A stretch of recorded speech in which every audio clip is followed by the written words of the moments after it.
Good morning all of you प्यारे विद्यार्थियों।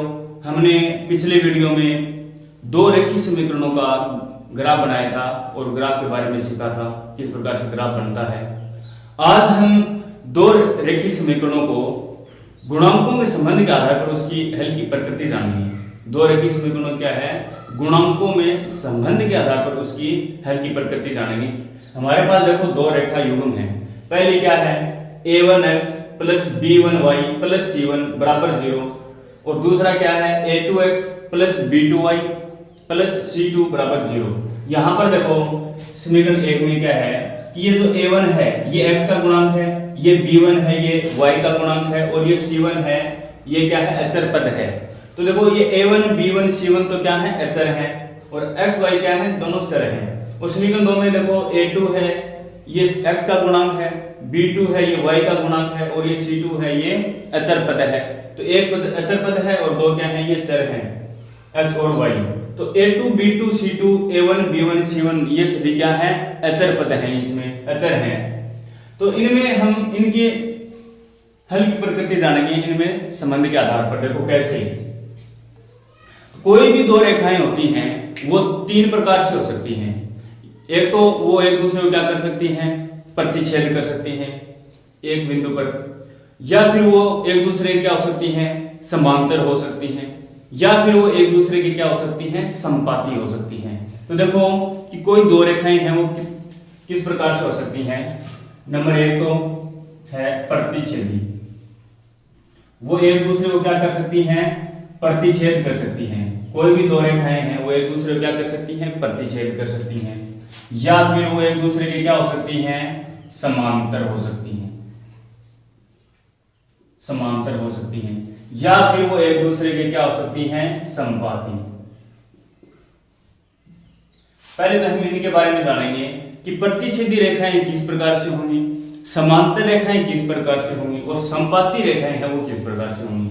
तो जो प्रतिच्छेदी रेखाएं हैं वो कैसी होंगी, ये एक दूसरे को क्या करेंगी, देखो ये दोनों रेखाएं हैं वो एक दूसरे को क्या करेंगी एक बिंदु पर प्रतिच्छेद करेंगी, एक ही बिंदु पर क्या करेंगी ये प्रतिच्छेद करेंगी। ये जो बिंदु है यहां पर क्या है ये दोनों रेखाएं क्या करेंगी प्रतिच्छेद। प्रतिच्छेदी का मतलब क्या हुआ कि कोई दो रेखाएं एक बिंदु पर क्या करेंगे वो एक दूसरे को प्रतिच्छेद करेंगे, एक बिंदु पर ही वो क्या करेंगे काटेंगी। तो देखो ये हो गई प्रतिच्छेदी रेखाएं। समांतर जो रेखाएं होती हैं, समांतर रेखाएं क्या होंगी यानी ऐसी रेखाएं जिनके बीच की लंबवत दूरी क्या हो बराबर हो, या फिर ऐसी रेखाएं जो एक दूसरे को कभी नहीं काटते हो, एक दूसरे को नहीं काटेंगी तो वो क्या होंगी समांतर होंगी। या फिर ऐसी रेखाएं जिनके बीच की लंबवत दूरी क्या हो समान हो बराबर हो, वो क्या होंगी समांतर रेखाएं। जैसे ये दो रेखाएं हैं ये एक दूसरे को क्या है काटेंगे नहीं, और इनके जो बीच की लंबवत दूरी है बिंदु जहां पर भी देखेंगे तो वो क्या होगी बराबर होगी। तो इसको क्या कहेंगे हम समांतर रेखाएं। और समांतर रेखाएं हैं ये एक दूसरे को कभी नहीं काटेंगी। अब देखो संपाती रेखाएं क्या होती हैं। संपाती रेखाओं में क्या होगी, देखो जैसे ये कोई रेखा है और जो दूसरी रेखा है वो इसके ऊपर ही आएगी, क्या होगी इसके ऊपर ही आ जाएगी। इस प्रकार से देखो एक तो ये रेखा हो गई और दूसरी क्या हो गई ये, तो दोनों रेखाएं क्या होंगी एक दूसरे के ऊपर ही होंगी। तो ऐसे रेखाओं को क्या कहेंगे हम संपाती रेखाएं कहेंगे। तो यहां पर देखो प्रतिच्छेद में तो क्या है एक ही बिंदु पर प्रतिच्छेद कर रही है।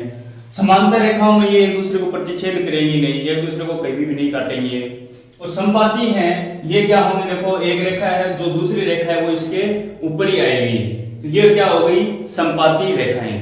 और इनमें देखो हम उभयनिष्ठ बिंदु की बात करें तो कोई भी दोनों रेखाओं पर कोई भी बिंदु लेंगे वो क्या होगा इन दोनों का क्या होगा एक उभयनिष्ठ बिंदु होगा, ध्यान रखना है इस बात का। अब हम बात करें इनके हलों की। हल क्या होंगे, देखो हल कितने होंगे। जो प्रतिच्छेदी रेखाएं होती हैं वो क्या होती हैं एक ही बिंदु पर प्रतिच्छेद करती हैं, क्या एक ही बिंदु पर। तो इसका क्या होगा एक अद्वितीय हल होगा, एक ही हल होगा। हल की बात करें तो जो प्रतिच्छेदी रेखाएं होती हैं इनका हल क्या होता है, एक अद्वितीय हल होता है, एक ही हल होता है। क्या है, ये एक ही बिंदु पर प्रतिच्छेद कर रही है, इसलिए इसका क्या होगा, एक ही हल होगा। हम बात करते हैं समांतर रेखाओं के हलों की, कि समांतर रेखाओं के कितने हल होंगे। तो समांतर रेखाएं हैं ये एक दूसरे को कभी नहीं काटती, ये कभी नहीं काटेंगी, कोई उभयनिष्ठ बिंदु हमारे पास नहीं आएगा, इसलिए इसका कोई भी हल नहीं होगा। तो जो समांतर रेखाएं होती हैं इसका कोई हल नहीं होगा, कोई हल नहीं होगा। समांतर जो रेखाएं होती हैं इनका कोई हल नहीं होता है। अब हम बात करते हैं संपाती रेखाओं की। संपाती जो रेखाएं होती हैं इनके हलों की बात करें हम, तो देखो ये क्या है, एक दूसरे के ऊपर ही होती है। हम जो भी बिंदु लेंगे वो क्या होगा, इसका एक उभयनिष्ठ बिंदु होगा, और जो भी बिंदु लेंगे हम इन पर वो इन दोनों रेखाओं को क्या करेगा, संतुष्ट करेगा। तो इसका इन दोनों का जो प्रत्येक बिंदु है, इन दोनों रेखाओं पर हम जो भी बिंदु लेंगे वो इस रेखा को, दोनों रेखाओं को क्या करेगा, संतुष्ट करेगा, और वो क्या होगा, इसका एक हल होगा। तो संपाती रेखाओं में इन दोनों रेखाओं का प्रत्येक बिंदु है वो इसका क्या होगा, एक हल होगा। और इस प्रकार से इसके क्या है, कितने बिंदु हो सकते हैं, इसके ऊपर बहुत सारे बिंदु हो सकते हैं। तो इसका जो हल होगा वो क्या होगा, एक अपरिमित रूप से अनंत हल होंगे। इसके क्या होंगे, अपरिमित रूप से, बहुत सारे बिंदु हो सकते हैं, बहुत सारे बिंदु हैं, तो क्या होंगे, इसके जो हल है वो भी क्या होंगे, बहुत ज्यादा होंगे। अब कितने होंगे ये हमें नहीं पता है, तो ये इसका जो हल होगा वो क्या होगा, अपरिमित रूप से, अपरिमित रूप से क्या होंगे, इसके अनंत हल होंगे। तो हम ऐसा बोल सकते हैं, अपरिमित रूप से, अपरिमित रूप से अनंत हल, अपरिमित रूप से क्या होंगे, इसके अनंत हल होंगे। तो हमने क्या देखा है, देखो कि प्रतिच्छेदी रेखाओं में ये एक बिंदु पर प्रतिच्छेद करती हैं, इसलिए इसका जो हल होगा वो क्या होगा, अद्वितीय हल होगा, यानी एक ही हल होगा। और जो समांतर रेखाएं हैं वो एक दूसरे को प्रतिच्छेद नहीं करती हैं, प्रतिच्छेद नहीं करती हैं, तो इसका कोई हल भी नहीं होगा। और संपाती रेखाएं क्या होती हैं, ये एक दूसरे के ऊपर ही होती हैं, इसलिए इसके कितने हल होंगे, इसके अनंत हल होंगे। अब हम बात करते हैं इन रेखा युग्म है या समीकरण निकाय हमें दे रखा है, ये संगत होंगे या असंगत होंगे।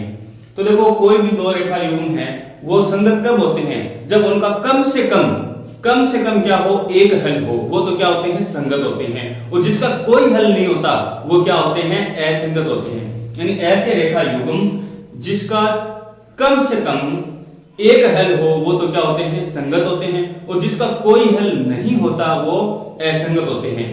एक से ज्यादा होंगे, जिसके हल एक से ज्यादा होंगे वो भी संगत होंगे, लेकिन जिसका कोई हल नहीं होता है ना वो क्या होंगे, असंगत होंगे। तो यहां पर हम देखें ये जो रेखा युग्म है ये संगत होंगे या असंगत होंगे, ये जानेंगे। तो जो प्रतिच्छेदी रेखाएं होती हैं वो देखो उसका हल कितना होता है, अद्वितीय रूप से एक हल होता है। जिसका एक हल भी होता है ना वो क्या होता है, संगत होता है। क्या होता है, संगत। क्या होंगे, संगत। तो ये जो रेखाएं युग्म हैं ये क्या होंगे, संगत होंगे। यानी ऐसी रेखा युग्म जिसका कम से कम एक हल हो वो क्या होते हैं, संगत होते हैं। अब ये देखो इसका एक हल है प्रतिच्छेदी रेखाओं का, तो ये क्या होंगे, संगत होंगे। अब हम बात करते हैं समांतर रेखाओं की, या संगत होंगे या असंगत होंगे। तो ऐसी रेखाएं जिसका कोई हल नहीं हो वो क्या होता है, असंगत होता है। तो इसका कोई हल नहीं है इसलिए क्या होंगे, ये असंगत। जो रेखा युग्म दे रखे हैं ये क्या होंगे, असंगत। अब देखो संपाती रेखाएं क्या होती हैं, इनका क्या होता है, अपरिमित रूप से अनंत हल होते हैं।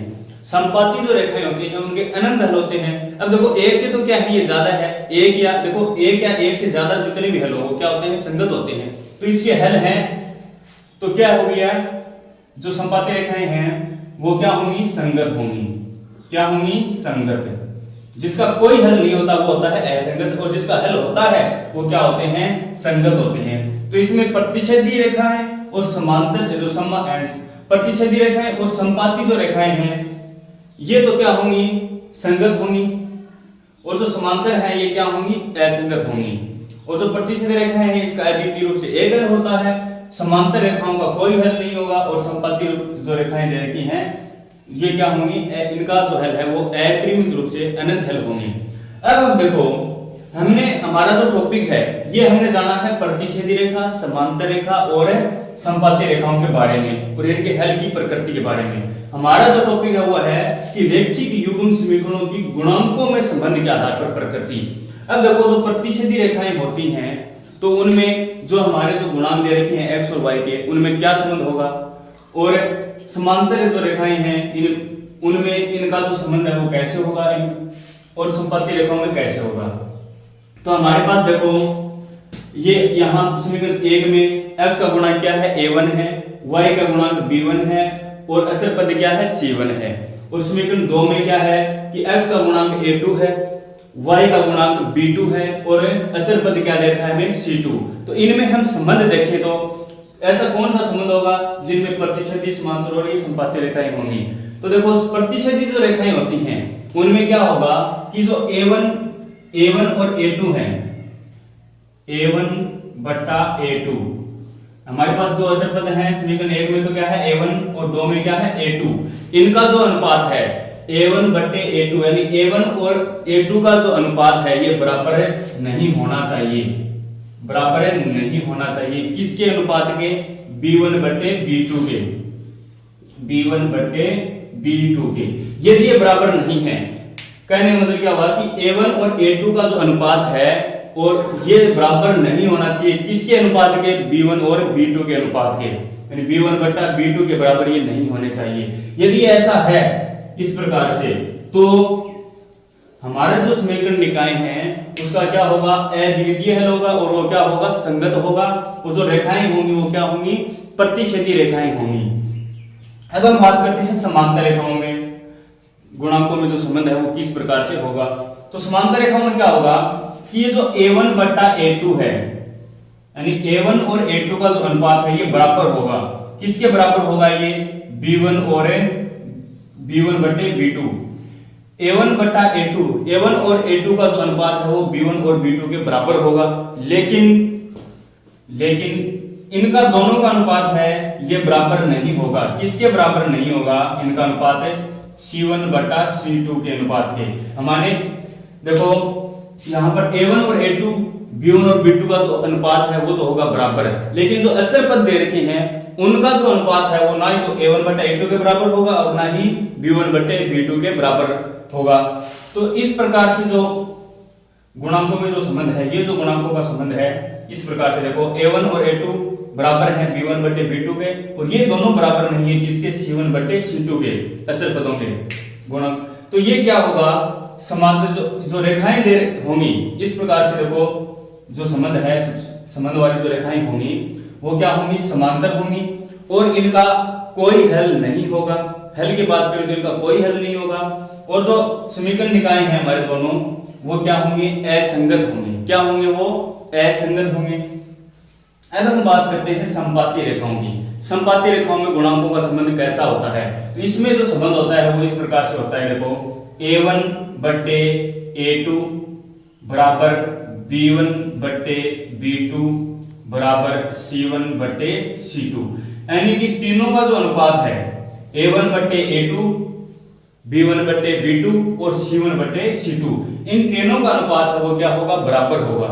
यदि ये बराबर है इस प्रकार से, इनका जो अनुपात है a1 बट्टे a2, b1 बट्टे b2 और c1 बट्टे c2 का जो अनुपात है ये बराबर हो तो वो रेखाएं तो क्या होंगी, संपाती रेखाएं होंगी। उनका हल देखें तो हल क्या होंगे, अपरिमित रूप से अनंत हल होंगे। और जो रेखाएं हमें दे रखी है वो क्या होंगी, संगत होंगी। देखो अनंत हल है, अनंत हल है तो क्या होंगे, संगत होंगे दोनों रेखाएं होंगी।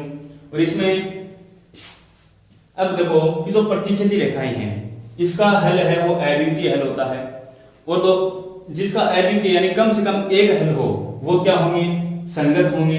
और इनमें जो गुणांकों का जो संबंध है वो क्या होगा, a1 बट्टे a2 बराबर नहीं होगा b1 बट्टे b2 के। और जो समांतर रेखाएं होती हैं वो एक दूसरे को कभी नहीं काटती, कभी नहीं काटेंगे तो इसका कोई हल नहीं होगा। और जिसका कोई हल नहीं होता वो क्या होते हैं, असंगत होते हैं। और जो गुणांकों में जो संबंध है वो क्या होगा, a1 बट्टे a2 बराबर b1 बट्टे b2, और ये बराबर नहीं होगा किसके, c1 बट्टे c2 के। जो संपाती रेखाएं होती हैं, संपाती रेखाएं क्या होती हैं, एक दूसरे के ऊपर ही होती हैं। अब जिसका जो भी बिंदु लेंगे इन पर वो क्या होगा, इस दोनों रेखाओं का क्या होगा, एक हल होगा। जो हमें रेखा युग्म दे रखा है इसका क्या होगा, एक हल होगा। तो इस प्रकार से अनेक बिंदु हो सकते हैं, इसलिए इनका जो हल होगा वो होगा अपरिमित रूप से अनंत हल। और जिसका हल होता है वो क्या होते हैं, संगत। और जो इनमें गुणांकों का जो संबंध है वो क्या होगा, a1 बट्टे a2 बराबर b1 बट्टे b2 बराबर c1 बट्टे c2।